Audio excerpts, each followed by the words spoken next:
Free kick ലഭിച്ചിരിക്കുകയാണ്. പയ്യമ്പള്ളിയുടെ free kick goal post ലക്ഷ്യമാക്കി.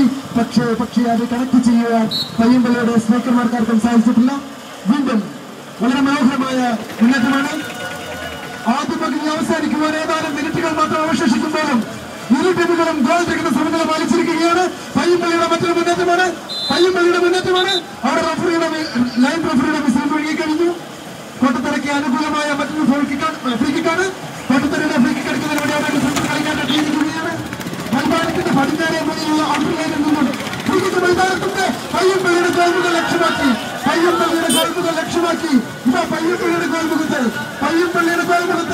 പക്ഷേ പയ്യമ്പള്ളിയുടെ ഡിഫൻഡർ പന്ത് സ്ഥാപിച്ചിരിക്കുകയാണ്. മൈതാനത്തിന്റെ കിഴക്കേ മൂലയുള്ള ഔട്ടർ ലൈനിൽ വെച്ച് പന്ത് പുറത്തു പോയിരിക്കുകയാണ്. പയ്യമ്പള്ളിയുടെ മറ്റൊരു സബ്സ്റ്റിറ്റ്യൂഷൻ നടന്നു കഴിഞ്ഞു.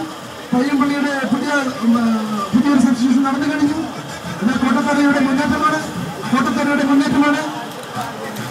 പക്ഷേ ആ പന്തും പയ്യമ്പള്ളിയുടെ ഡിഫൻഡർ അതിമനോഹരമായി രക്ഷപ്പെടുത്തി. അതാ കോട്ടത്തറയുടെ മുന്നേറ്റം. കോട്ടത്തറയുടെ കളിക്കാരും പയ്യമ്പള്ളിയുടെ ഗോൾ കൊടുത്ത്.